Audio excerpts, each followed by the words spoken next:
to Paolo Baragli.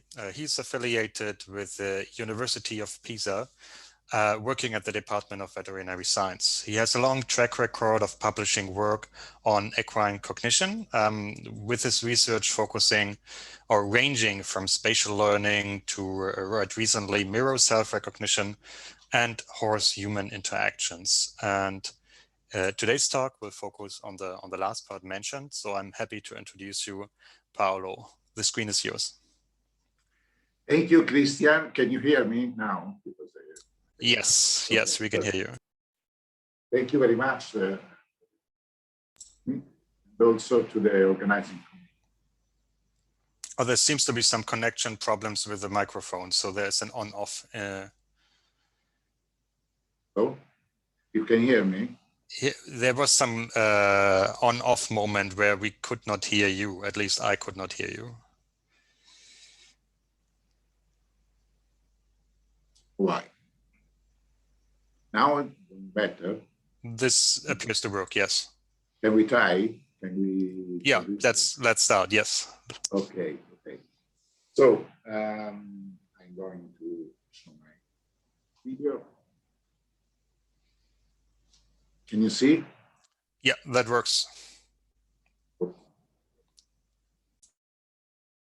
Okay.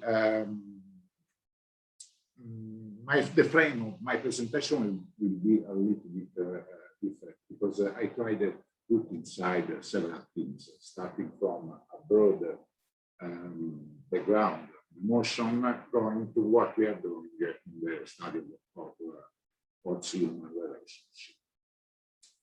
Let's go on.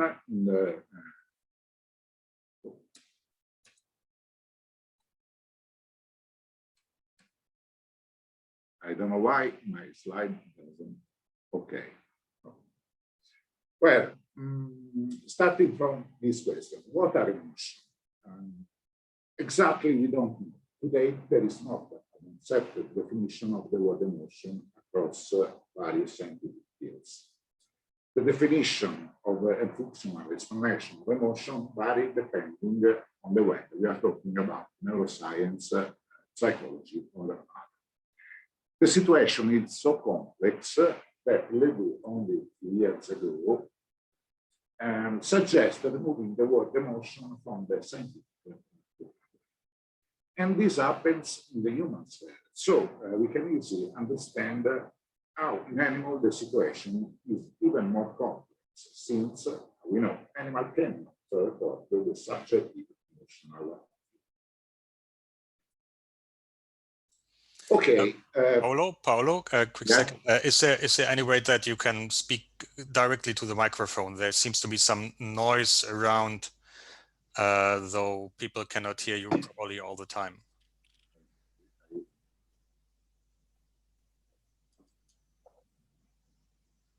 Can you hear me now? That's way better. Thank you. Okay, I know what about. Well, however, especially in animals, we should start from a solid foundation. We need a frame that allows to take the study of emotion a comparative way within animal species and between animals and humans. And therefore, we start from the operational definition of Anderson. An emotion constitutes an internal state which is triggered by specific stimuli, extrinsic or intrinsic to the body. This is a conservative definition, but it's very easy and useful to start to understand the emotion. In the definition given, we understand the link between evolution and emotion. It is now sufficiently accepted that emotion are the result of evolutionary processes, the characteristic of which exist and are preserved through phylogeny, as suggested also by Darwin. And from here, we began to understand how the study of this functional state, in terms of the animal organism, is crucial in defining the welfare of animals, including livestock, of course. Production animals have a daily relationship with the people who care for them, and this relationship is driven almost exclusively by economic reasons. The emotional response involves a series of changes in the body. The animal that feels an emotion has a behavioral reaction that are associated with the physiological changes and which often also result in a change in cognitive. Normally, as we listened yesterday, normally the emotional reaction is defined by two variables: the valence, positive or negative value of the situation itself, and the arousal, high or low activation of the sympathetic or vagal system.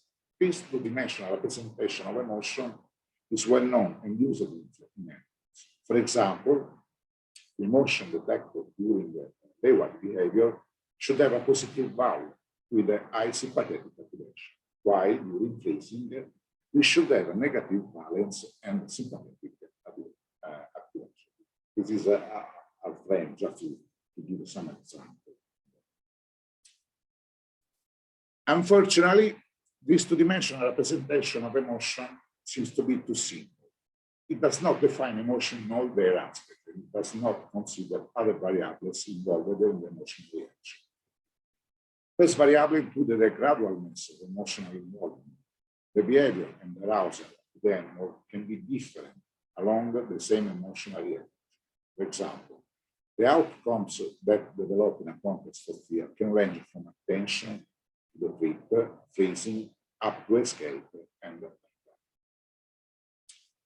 another variable which can define the emotional reaction is the duration, the length of emotion. The duration of the behavior or physiological response may be greater than the duration of the stimulus that generated it.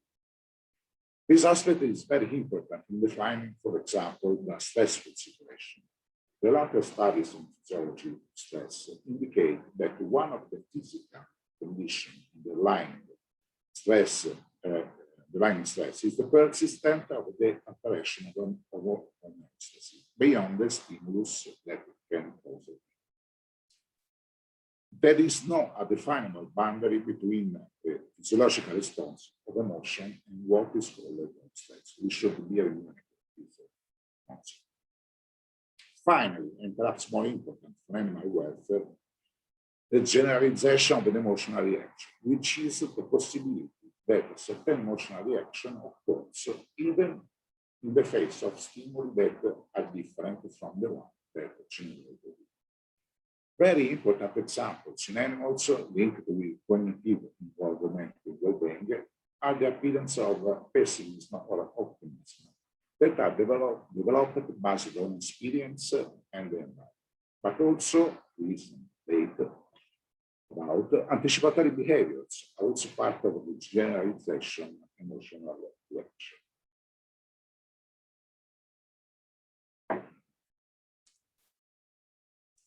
Well, why emotions are expressed? What's their function? For the sake of brevity, we focus on two features of emotion: the value for the organism and the communication. The first is the importance of emotion preserving the integrity of the organism. Emotions are functional to ensure survival. They determine which environmental element of the approach and which ones should be kept away. They guarantee the regulation of the homeostasis and therefore favor the survival of the individual. The second feature of emotions is an evolutionary consequence of the first, that is communication. Emotions are a powerful means of communicating the internal state of the animal and therefore acquire a crucial role in the social environment. If a subject detects a threat, it is extremely helpful to communicate it very quickly to other members of the group. In the same way, it is helpful to communicate a pleasure from the social environment. Therefore, in addition to being felt, emotion must be communicated to others. In recent years, it's become evident that this communication also takes place between different species and between animal and human, and vice versa. Does this also happen in farm animals among the animals and their caretakers? Obviously, the channels through which the communication to the emotional state passes are the sensory channels: sight, hearing, the smell, touch, and probably also task. Emotions cause change, voluntary or involuntary behavior that can be perceived by others. The most important probably are change in facial expression. In the last years, become evident also in domestic animals that they have such possibility. Activation of the sympathetic or vagal nervous system triggers specific behavioral patterns, such as anticipatory behavior, displacement, and others, and can cause itself change in some part of the body.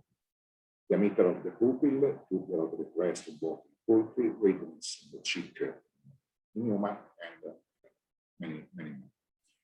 Emotion modifies sweating and the emission of other substances from the body, and so on. All of that can be measured, say Galileo. However, there is a huge problem in the study of animal emotion in animals. The reason and the design of the experiment cannot be explained.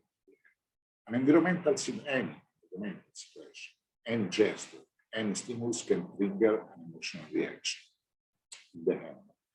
A cognitive test also can be a source of insight. For example, 2 years ago, we did some tests with horses, and some of the subjects showed arousal behavior when they reached the goal. We also see later. A certain stimulus can trigger, so we should remember that a certain stimulus can trigger emotion in one subject, but not in another, also depending from temperament.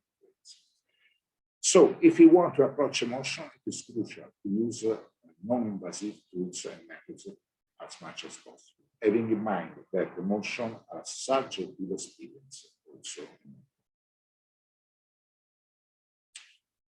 And today, it could be possible to collect some measures being less invasive as possible. In the human sphere, bioengineering has made a great stride in recent years. Non-invasive tools have been developed to detect parameters related to the function of the central and autonomic nervous system. In addition to ECG and FNITs that we suggested, there are methods for measuring the pupil diameter, peripheral vascular function, electrical activity of the skin, and of course, rate variability that we. Many of this biotechnology could find a valid application in animals. Obviously, there is a lot of work to do. We don't adapt them different animal species, validate tools, and data. Well, we have started in this direction. We have validated the smart textiles in the boards at rest and during physical activity. Smart textiles are fabrics that function as electrodes. They are washable and foldable, and they are used to collect ECG, breathing, and movement in the space.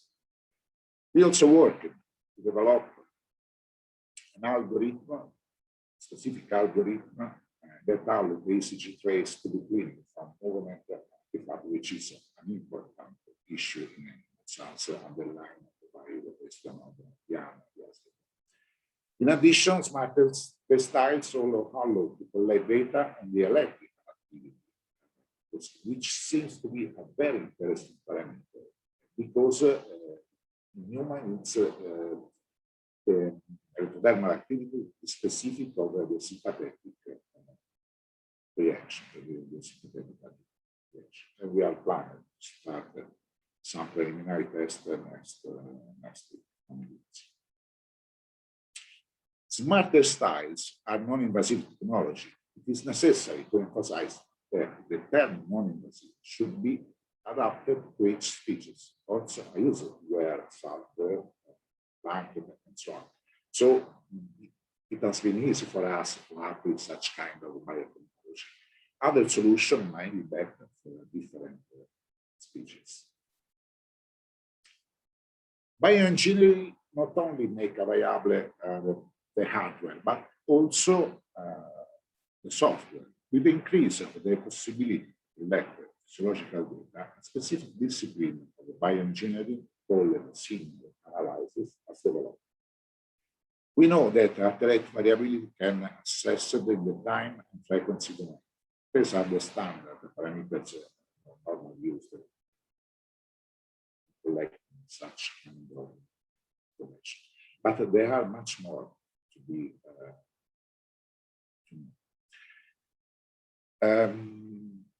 all biological systems, all the body, all the physiological systems are non-linear systems.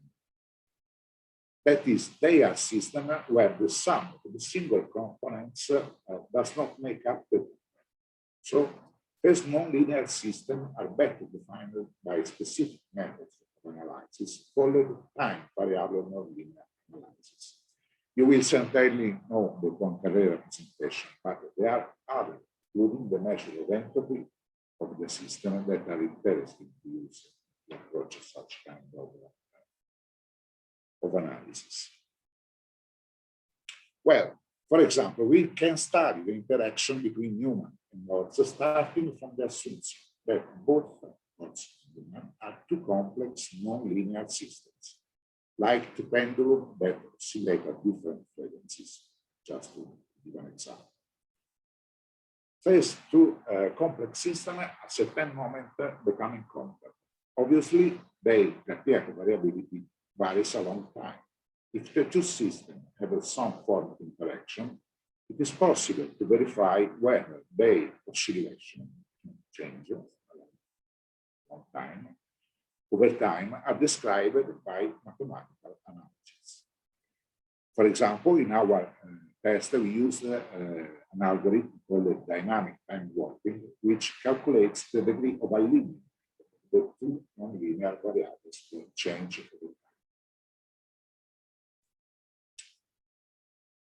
The preliminary data we have indicate that the quality and quantity of the interaction between horse and human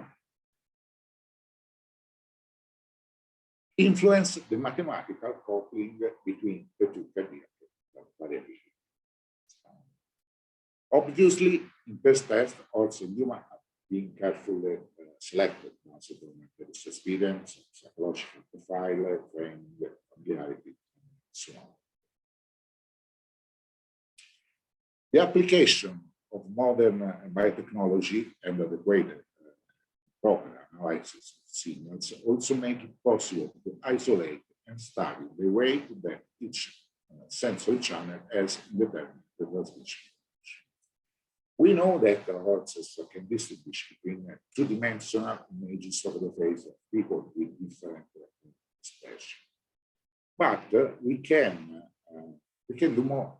For example, the use of humanoid robots able to reproduce the emotional expression of human face can help to understand how much the three-dimensionality of the image affects the reaction.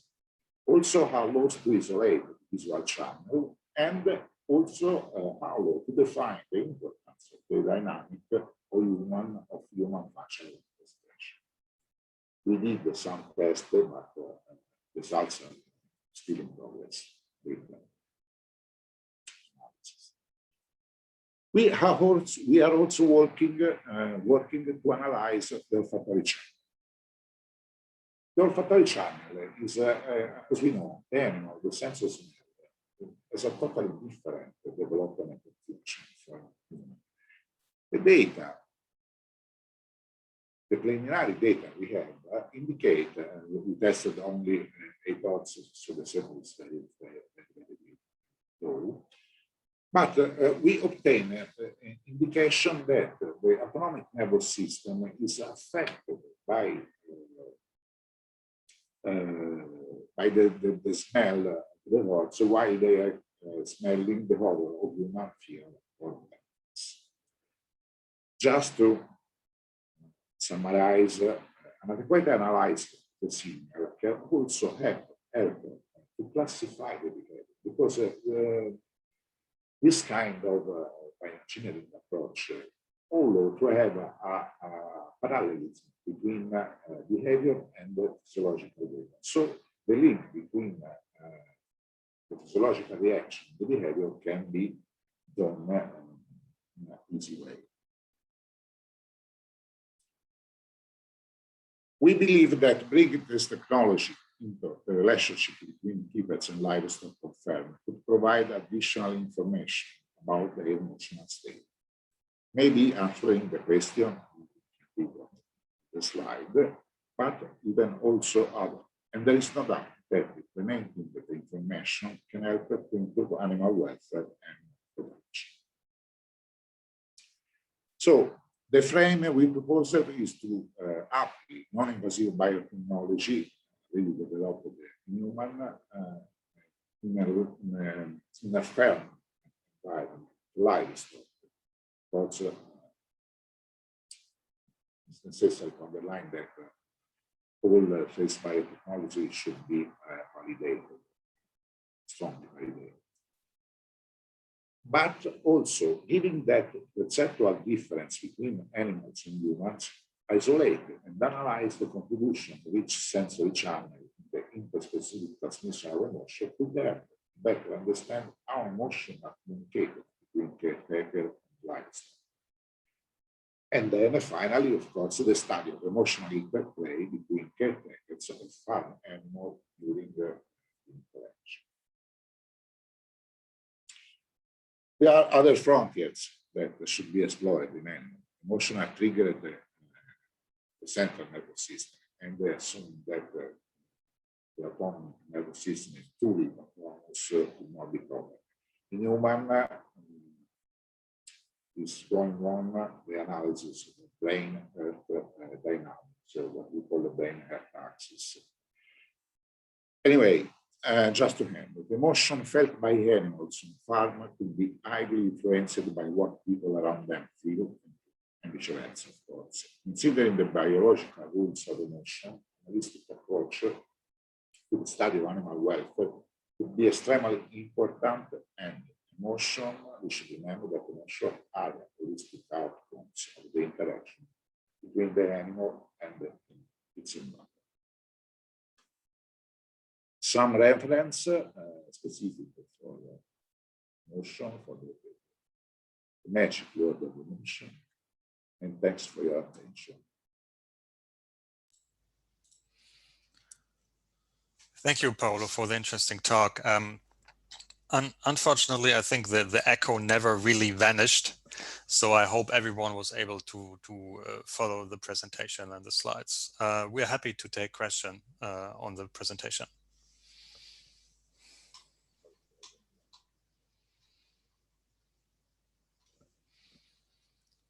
I don't see any hands raised, so I'm just asking one myself. Coming back to the slide with where you mentioned the synchronization of the heart rate of humans and animals that are in close proximity. Can you elaborate a bit more? Maybe that got lost in the presentation on the mechanism, on the underlying mechanism of this? Well, no. Honestly, it has been a surprise even for us to see that there was such a synchronization, because we didn't expect this. It was our aim was to check what happened when the two systems, human and dogs, work together, are together inside a relationship. But we didn't expect to find such synchronization in the scene.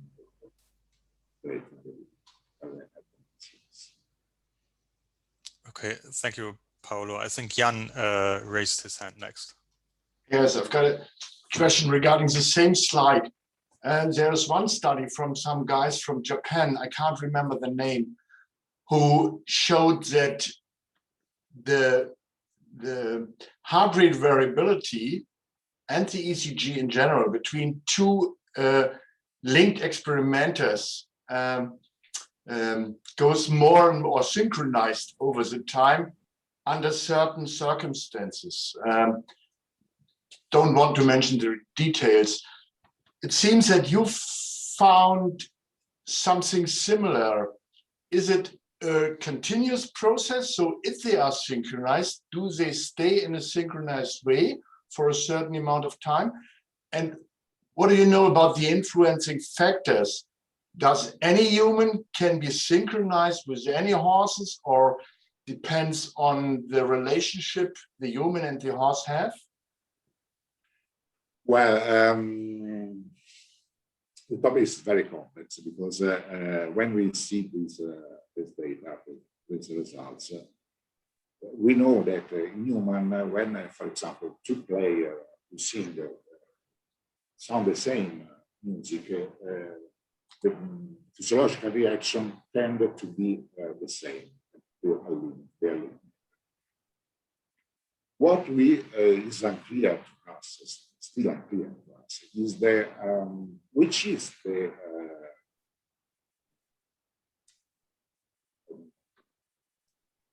the background towards human that allow to have this kind of synchronization. Because it is clear in our test we carefully selected the words and people. So it was maybe biased because subject for human and also were selected for a certain frame. We not expect if we go to the stable or whatever, we don't expect to have such kind of similar result. So it depends from our opinion is that this is dependent from the experience that animals and humans have with a positive experience or negative experience.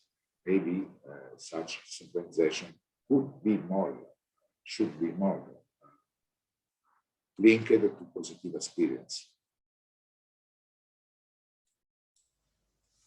Okay, thank you, Paolo. I think we have time for one or maximum two of quick questions. Matteo, I think you were next, raising the hand. Hi, thank you, Paolo, for your presentation. Very nice. I was wondering if you could tell us more about if there are limits of this technique. I mean, is feeding affecting the heart rate variability, movement?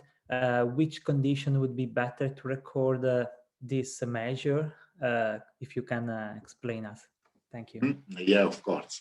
Well, everything that influences the autonomic nervous system activity influences this kind of data collection, of course. So feeding, excitation, the horse, the nearby horse, and so on. So it is it's important to standardize, well standardized every setting, because every action, every stimulus that can modify the function of the autonomic nervous system, and of course influence this kind of analysis.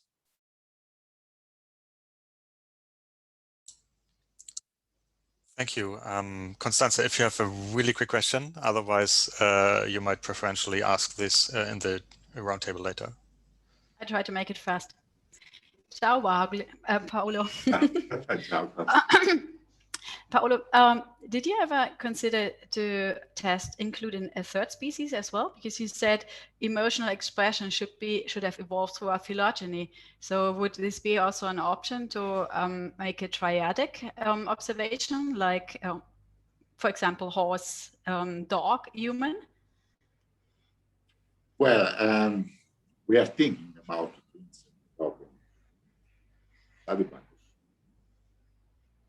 Okay, so if you continue thinking about it, include me into it. I would be very, very interested in it.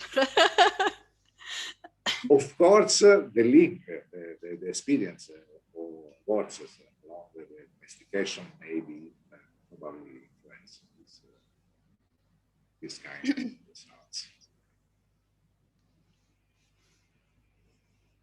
Okay, thanks. Okay, thanks. Thank you again, Paolo, for the interesting talk. We're